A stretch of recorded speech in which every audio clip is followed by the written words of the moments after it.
sus manos y sus pies y reflejar su imagen. Hablar. 40 años fueron los años que Moisés estuvo con Faraón. 40 años fueron los años de preparación en el desierto y cuidando ovejas, y otros 40 para sacar al pueblo de Egipto y llevarle a la tierra prometida. Pensando en Moisés, ¿no? Siempre vemos, por eso que la palabra de Dios es fidedigna, ¿no? Porque nunca oculta los errores de los grandes profetas y siervos de Dios, porque los tuvieron. En nuestra sociedad se trata de borrar o de ocultar errores o situaciones de personajes históricos, relevantes, a los que se venera, se adora, se ensalza, ¿no? Y cualquier fallito siempre se quiere ocultar. Y de hecho nosotros los creyentes pues no nos gustaría que otros descubrirían cuáles han sido nuestros fallos a lo largo de la vida, porque los hemos tenido todos, ¿no? Por lo tanto, sabemos que ese Dios que llamó a Moisés y que a Moisés le costó entender y aprender, es nuestro mismo Dios que nos soporta, nos perdona, nos alienta y nos ayuda en medio de nuestros propios fracasos. Y bueno, así es nuestro Dios, ¿no? No lo sabemos todo, tenemos que aprender todo, y cuando parece que hemos aprendido todo, seguimos cometiendo incluso a veces algunos errores que no queremos que los demás lo sepan, ¿no?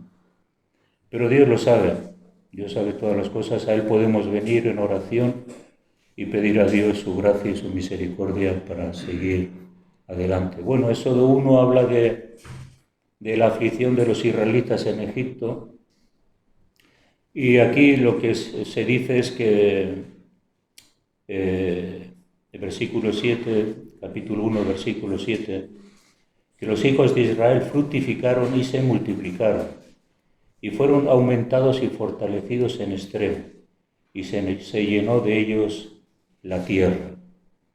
Eran más adelante el mismo Éxodo habla que había 600.000 varones en ese tiempo, en el tiempo en que Dios bendijo a Jacob, a través de Jacob, ¿no?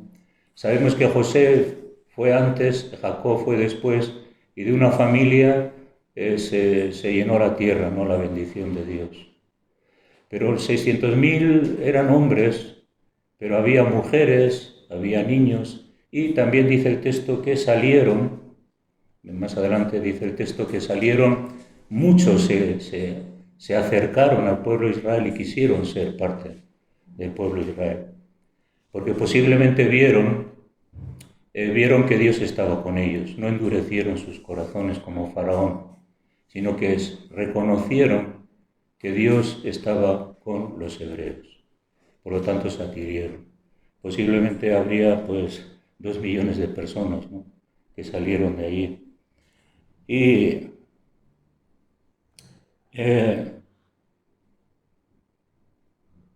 se cumplió, ¿no?, esta promesa, ¿no?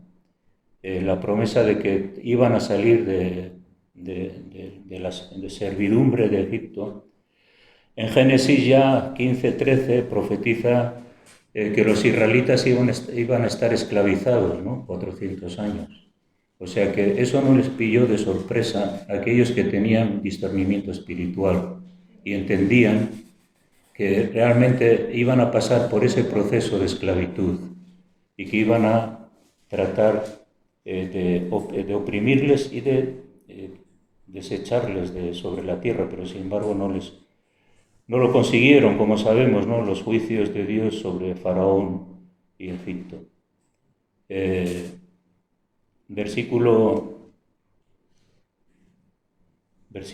11, que cuando vieron que estaban prosperando, dice que entonces pusieron sobre ellos comisarios de tributos que los molestasen con sus cargas, y edificaron para Faraón las ciudades de almacenaje, Pitón y Ramesés. Pero cuanto más los oprimían, tanto más se multiplicaban y crecían, de manera que los egipcios temían a los hijos de Israel. Y los egipcios hicieron servir a los hijos de Israel con dureza, y amargaron su vida con dura servidumbre, en hacer barro, ladrillo y toda labor del campo y todo su servicio, al cual los obligaron con rigor. Qué curioso, como es una doctrina bíblica, la doctrina bíblica del sufrimiento está a lo largo de la Biblia. Pero los hebreos vivían bien en Egipto, tenían de todo. Por eso luego se acordaban cuando iban hacia Canaán, se acordaban de lo que comían allí, de lo que vestían, de lo que hacían, de sus comodidades. Por lo tanto, vivían muy cómodos. Pero sin embargo vemos que cuando desapareció el faraón que conocía a José, que conocía a Jacob, no sabía realmente el espíritu de este pueblo y la bendición de Dios sobre Egipto, de cuántas cosas les libraron por la bendición de Dios, la sequía, la abundancia. Egipto fue como el almacén del mundo para que el mundo no moriría de hambre. Pero bueno, todos se olvidan, y algunos olvidan, otros no olvidan. Estaba pensando que si trabajamos a veces para los hombres, todo se olvida. El tiempo pasa, todos se olvidan de lo que hiciste, de lo que trabajaste, de lo que te esforzaste, de lo que hiciste bien. A veces, bueno, se acuerdan de lo que hiciste mal, ¿a que sí? De lo que hiciste mal, sí, pero de lo que hiciste bien. Y vemos que tenemos que trabajar para Dios, no para los hombres. A los hombres se les olvida, pero a Dios no. Y esa es la garantía de que cada uno recibirá conforme a su labor, conforme a su trabajo. Dios no es injusto para olvidar la obra que tú estás haciendo, ni se acordará para salir a tu encuentro y bendecirte en el momento que lo necesites. Así que vivían bien en Egipto, ¿no? Y Dios usa, ¿no?, a veces la aflicción. Dios ya lo profetizó muchos años antes que iban a ser afligidos. A Dios no le pilló de sorpresa, pero a los hebreos posiblemente sí. Cuán importante es conocer la palabra de Dios para ser conscientes de la voluntad de Dios para nuestra vida. Así que Dios a veces usa la aflicción para mostrarnos su liberación. Dios usó la aflicción, pero Dios luego quiso mostrarles su liberación. Qué cosa, ¿no? Es una conjugación que siempre se ve en la palabra de Dios, ¿no? ¿Qué hizo esto a los hebreos? Pues les sacó de la comodidad, les sacó de la apatía, les sacó de una vida sencilla, fácil, y les llevó a las dificultades y a la aflicción, a través de la opresión. Pero sin embargo vemos el texto que cuanto más les oprimían, más crecían y se multiplicaban. Es curioso que cuanto más a veces estamos en aflicción, en dificultades, Dios produce el crecimiento en nuestra vida, desarrolla nuestra fe, nuestra confianza en Él, un proceso de fe, de lucha espiritual donde se conjugan pues la incredulidad con la fe. Así que ellos se elevaron mucho más alto, ¿no? Crecieron, se desarrollaron más, pero luego siguieron oprimiéndoles más y más y más. El nacimiento de Moisés, cuando leemos en 2:11, cuando Moisés huye de Egipto, ¿no? Dice: en aquellos días sucedió que, crecido ya Moisés, salió a sus hermanos y los vio en sus duras tareas, y observó a un egipcio que golpeaba a uno de los hebreos, sus hermanos. Entonces miró a todas partes y, viendo que no parecía nadie, mató al egipcio y lo escondió en la arena. Al día siguiente salió y vio a 2 hebreos que reñían. Entonces dijo al que maltrataba al otro: ¿por qué golpeas a tu prójimo? Y él respondió: ¿quién te ha puesto a ti por príncipe y juez sobre nosotros? ¿Piensas matarme como mataste al egipcio? Entonces Moisés tuvo miedo y dijo: ciertamente esto ha sido descubierto. Oyendo Faraón acerca de este hecho, procuró matar a Moisés. Pero Moisés huyó de delante de Faraón y habitó en tierra de Madián. Los madianitas eran hermanos, eran los hijos de Abraham por Cetura. Y allí en Madián fue el trato de Dios con Moisés, ¿no? Pero hay algo curioso aquí también, es que cuando Dios va a hacer su obra, Dios no solamente prepara a Moisés, sino que Dios también tiene que preparar al pueblo.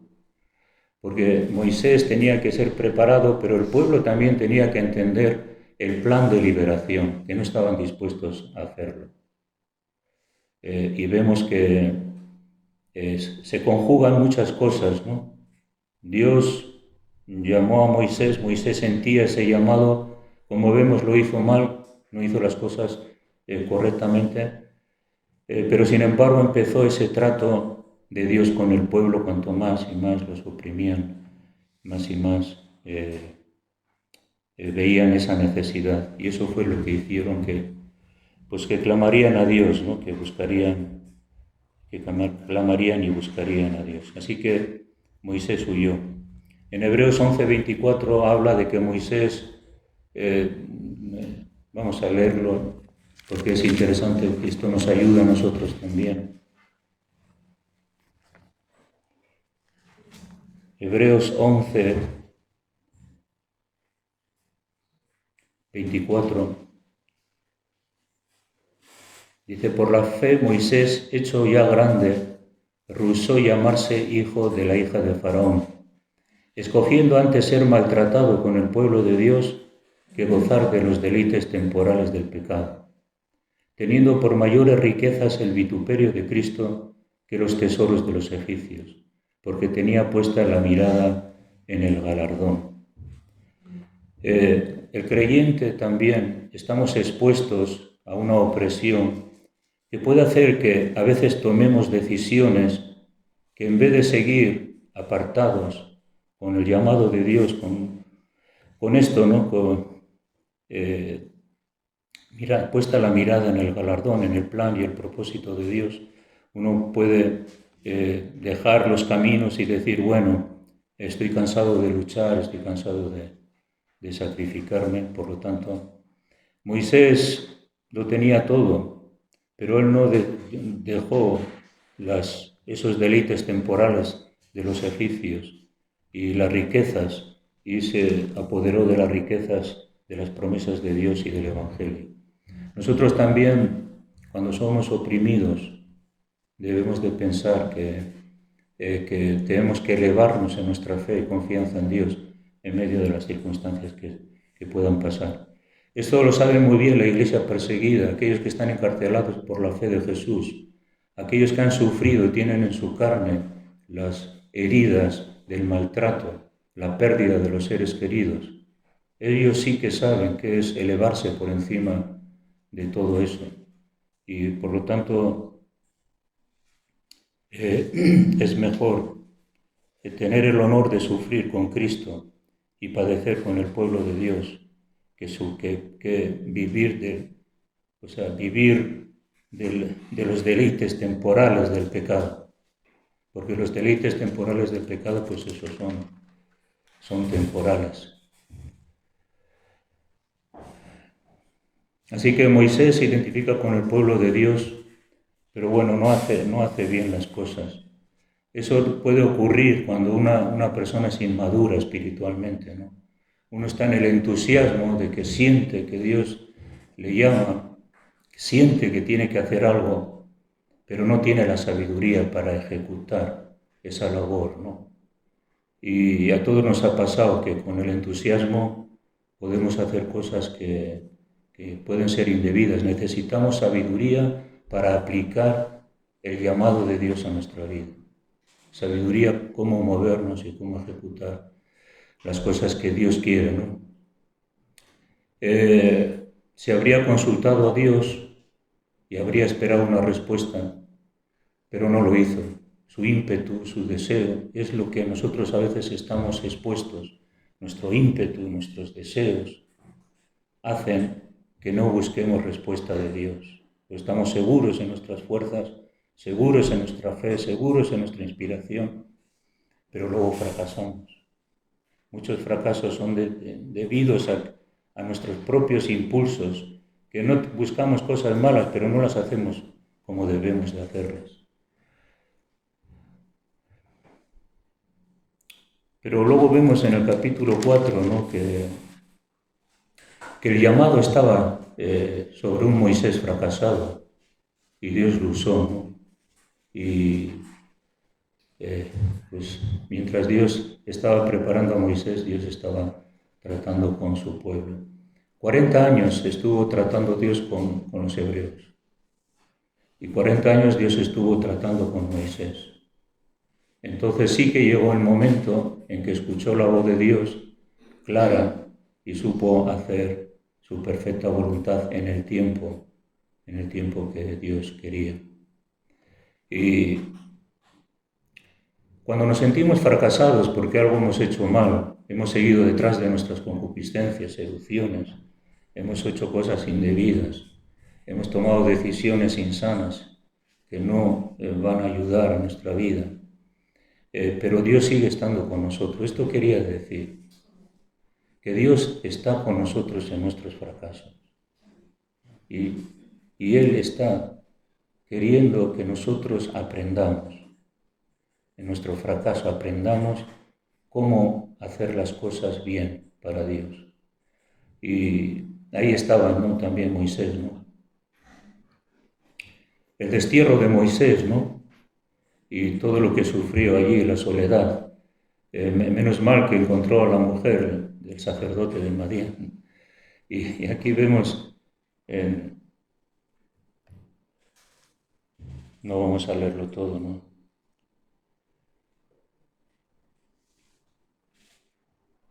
Perdón.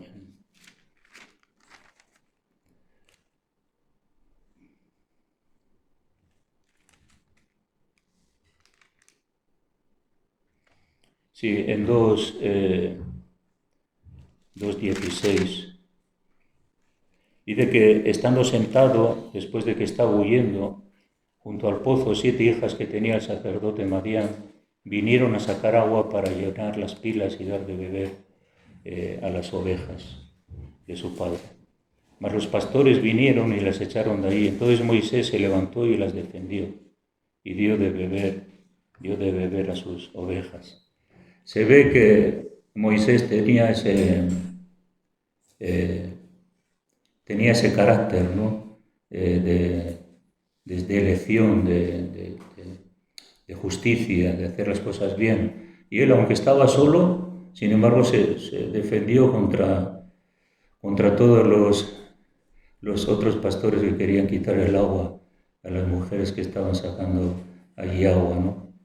Vemos, ¿no?, que él todavía seguía intrépido, estaba valiente, dispuesto a hacer justicia, a hacer las cosas bien, correctamente. Si habría sido un cobarde, se habría ido y habría dicho: yo no lucho por estas mujeres, ¿no? Pero reivindicó la justicia y les dejó la bendición por su intrepidez, ¿no? Así que él seguía siendo reivindicador, valiente.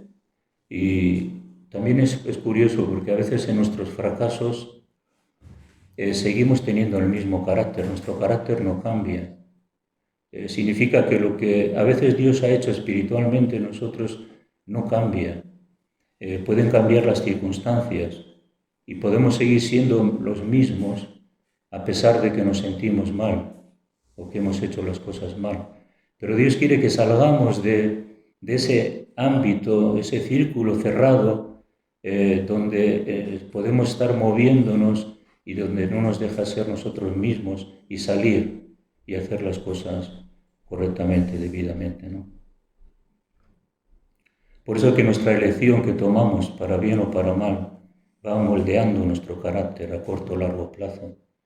Todas las elecciones que tomamos a lo largo de la vida van formando nuestro carácter. Las decisiones malas también.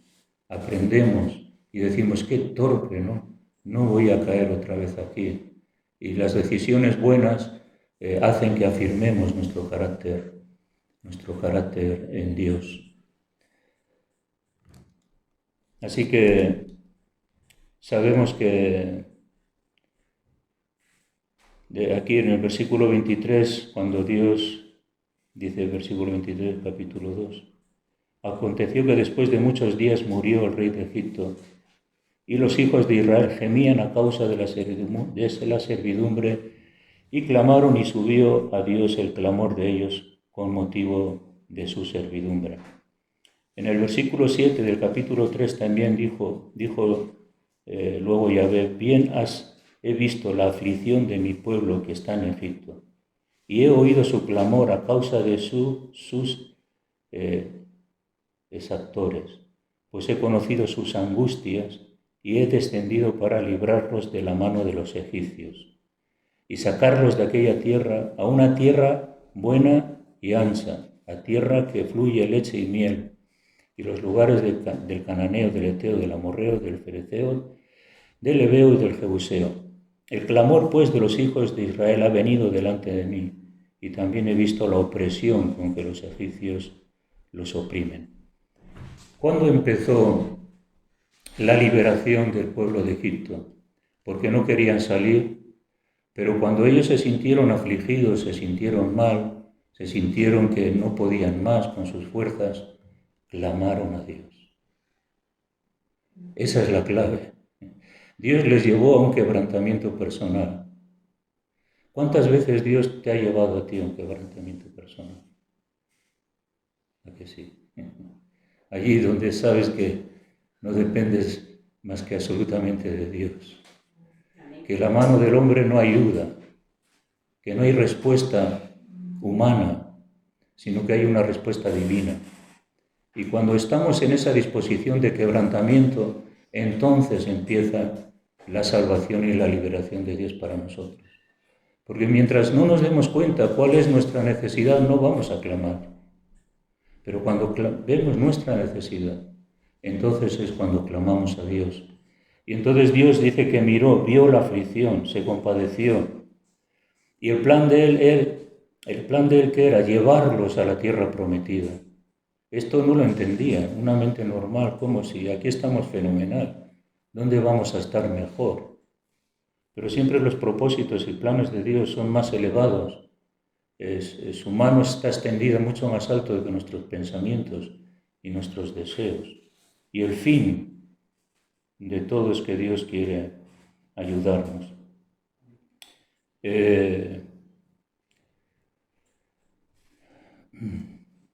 Vemos a un Moisés que se negó también a ser líder, porque se dio cuenta de que él no estaba dispuesto a pagar el precio.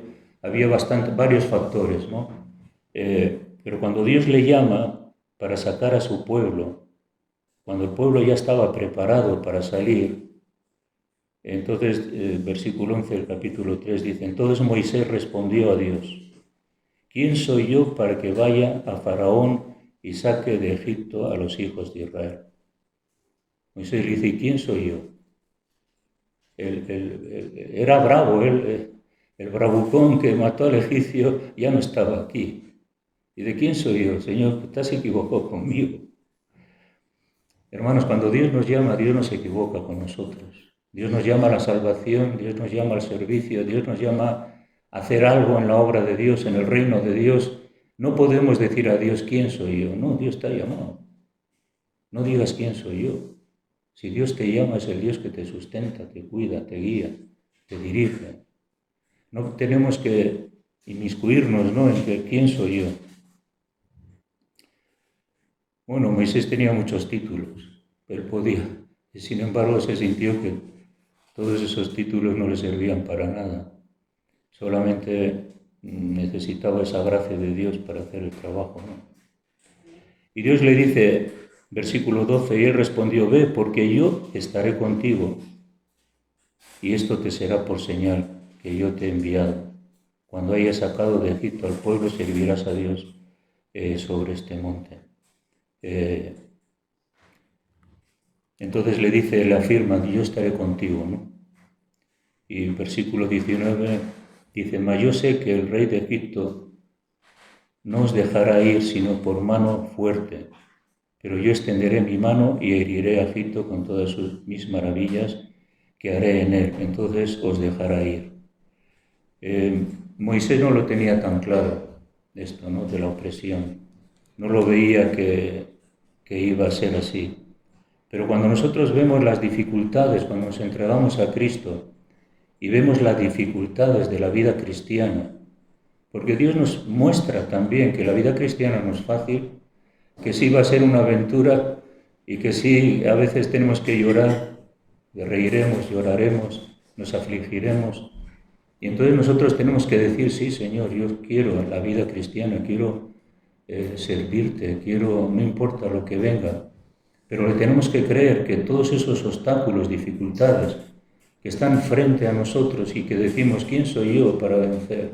¿Quién soy yo para hacer? ¿Quién soy yo para tomar un lugar y servirte en el reino de Dios? ¿Quién soy yo? Pero Dios dice, yo estaré contigo.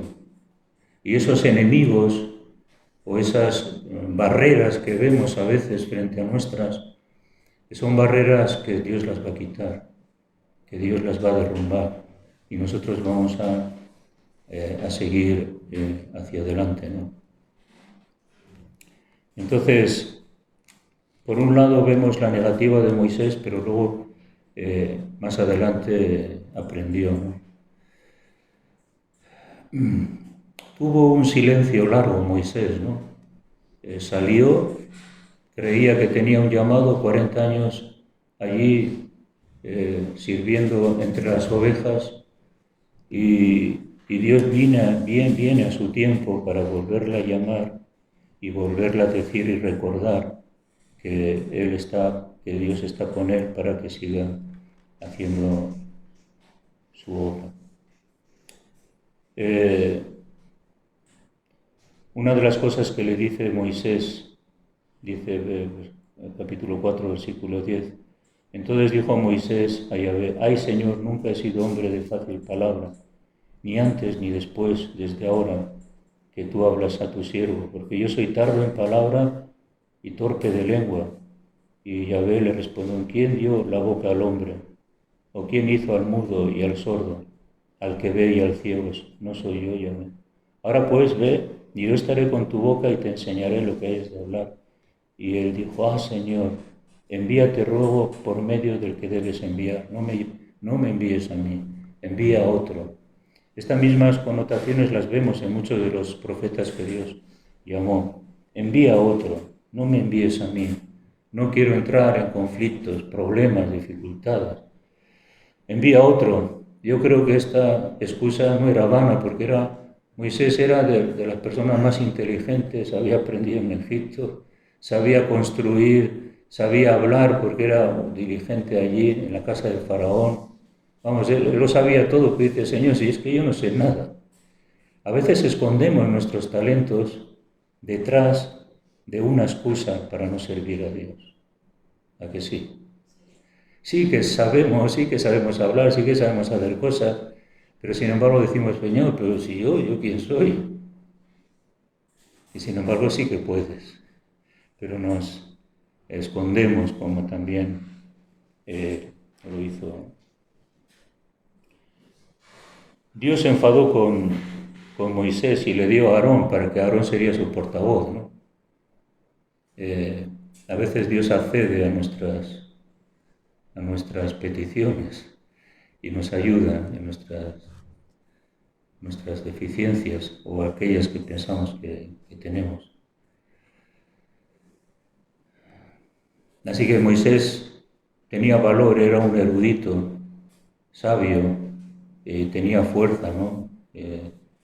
Y quería y podía hacerlo, lo que pasa que se quedó ahí detrás. Estaba pensando en Santiago 4:6, que Dios da gracia a los humildes y resiste a los soberbios.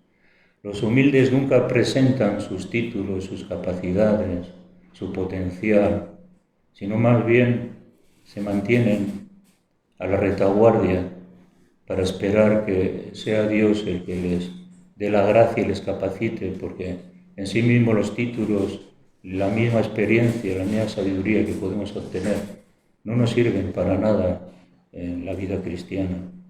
Necesitamos la gracia de Dios, el poder de Dios, la sabiduría de Dios para aplicar eso a nuestra vida, ¿no?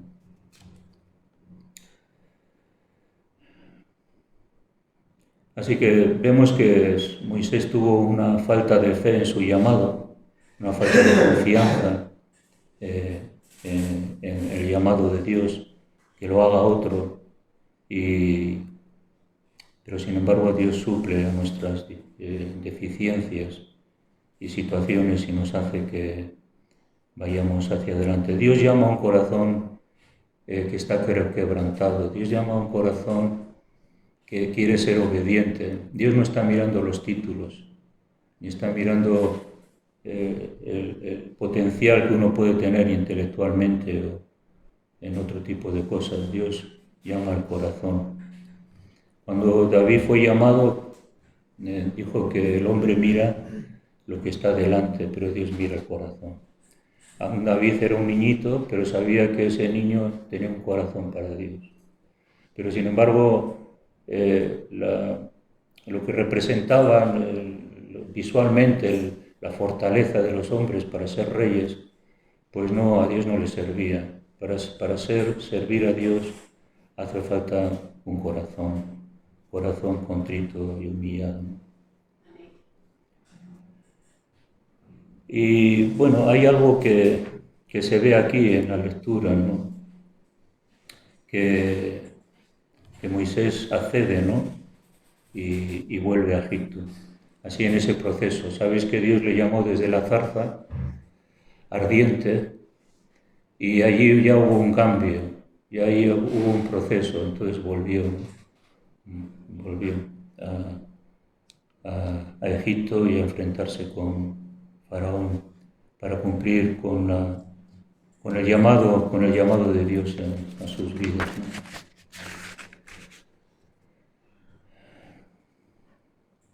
Una de las cosas que se ve es que aquí en 4:24 dice que y aconteció en el camino cuando venía que en una posada Yahvé le salió al encuentro y quiso matarlo.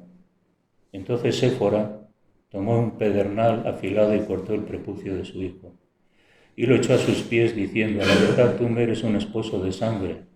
Así le dejó luego ir.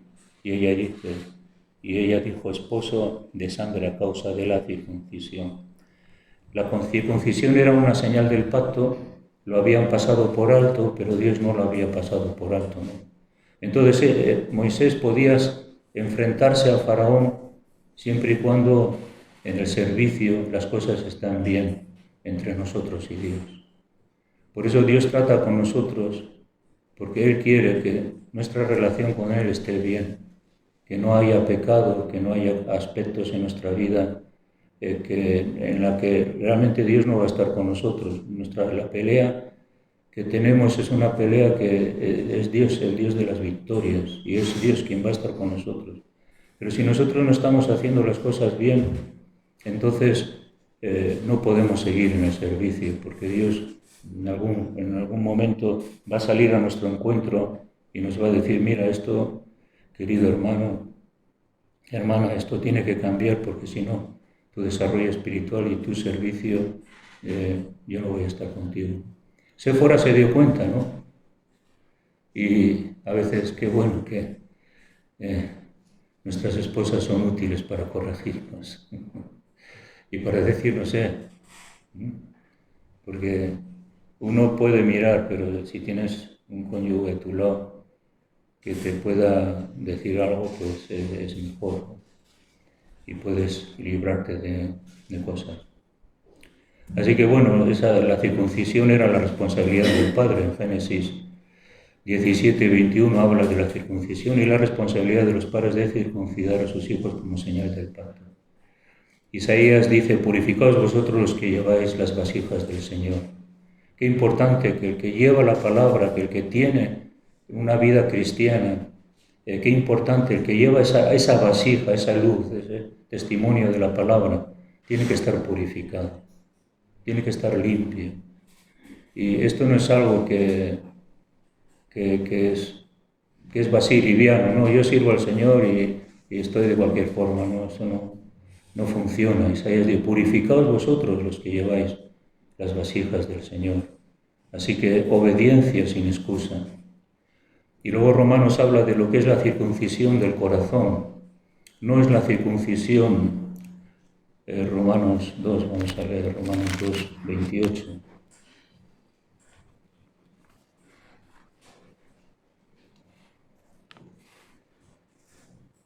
Dice, pues no es judío el que lo es exteriormente, ni es la circuncisión la que se hace exteriormente en la carne. Esta circuncisión representaba la señal del pacto, ¿no? Sino que es judío el que lo es en el interior, en la circuncisión de su corazón, en espíritu, no en letra.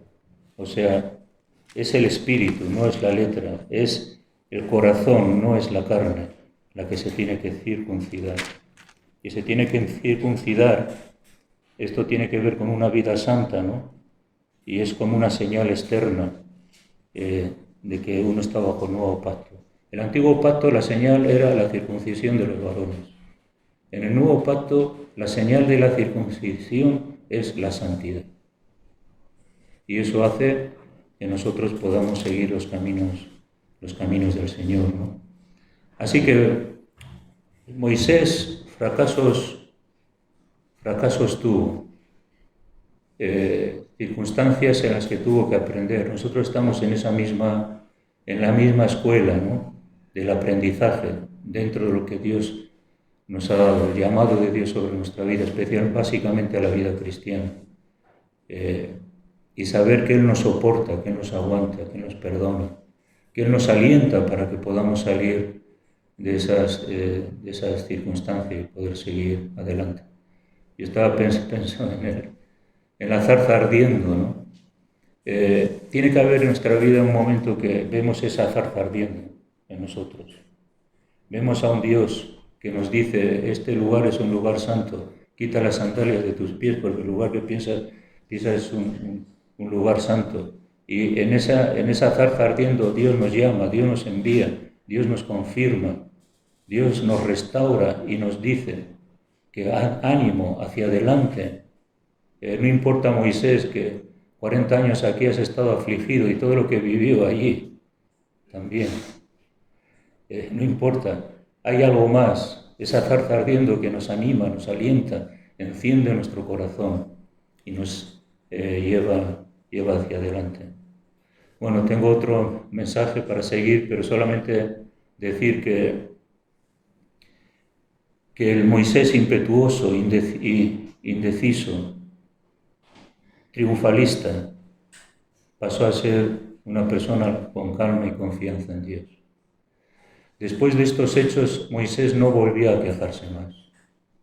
Lo único es que Dios le reprendió con la roca de Oret, ¿no?, que golpeó 2 veces y le desobedeció a Dios, en vez de golpear una.